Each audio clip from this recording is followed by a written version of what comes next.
शिव को मानने वाले लोगों की बहुत सी संख्या है, पर कुछ ऐसे भक्त भी हैं जिन्होंने अपनी शक्ति से शिव को दर्शन देने के लिए विवश कर दिया। ऐसा ही एक भक्त था कनप्पा, जिन्होंने भगवान शिव को अर्पित कर दी थी अपनी दोनों आँखें।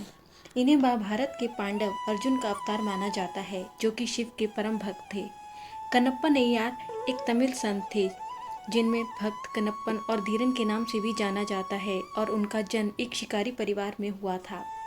कनप्पा के बारे में कहा जाता है कि वे शिवलिंग को साफ करने के लिए पास में बहती हुई एक धारा से अपने मुख में पानी भरकर लाया करते थे, और अपनी इसी अज्ञानता के चलते ही उन्होंने एक बार सुअर को मारकर भगवान शिव को उनका भोग लगाया।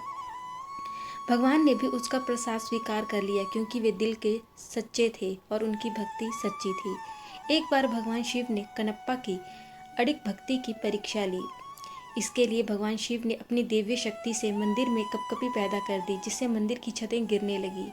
कनप्पा को छोड़कर सभी पुजारी वहां से भाग गए। शिवलिंग को नुकसान न पहुंचे, इसके लिए कनप्पा ने शिवलिंग को अपने शरीर से ढक दिया। जब शिव को दान की अपनी आंखें। एक बार कनप्पा शिवलिंग की पूजा कर रहे थे, तभी उन्होंने देखा कि शिवलिंग की एक आंख से खून बह रहा है। उसे लगा कि शिव की आंख पर चोट लग गई है, जिसके बाद कनप्पा ने अपने एक तीर से अपनी आंख को निकालना शुरू कर दिया और उसे शिवलिंग की आंख खून बहने वाली जगह पर लगा दिया। लेकिन कुछ देर बाद शिवलिंग की दूसरी आंख से खून बहना शुरू हो गया।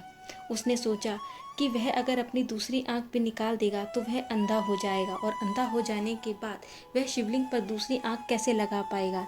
यही सोचकर उसने अपने बड़े पैर के अंगूठे को दूसरी आंख जहाँ से खून बह रहा था वहाँ लिंग पर रख दिया, और अपनी दूसरी बची हुई आंख को शिवलिंग पर लगाने के लिए निकालने लगा। जिसके बाद उसके भोलेपन और सच्ची भक्ति को देखकर भगवान शिव कनप्पा के सामने प्रकट हुए और उसे दूसरी आंख निकालने से रोक दिया। उसके बाद भगवान शिव ने उसे आशीर्वाद देते हुए उसकी दोनों आंखें उसे लौटा दी। सच ही कहा है कि सच्ची भक्ति से अगर आप भगवान को पुकारते हैं तो वह आपके पास ज़रूर आते हैं।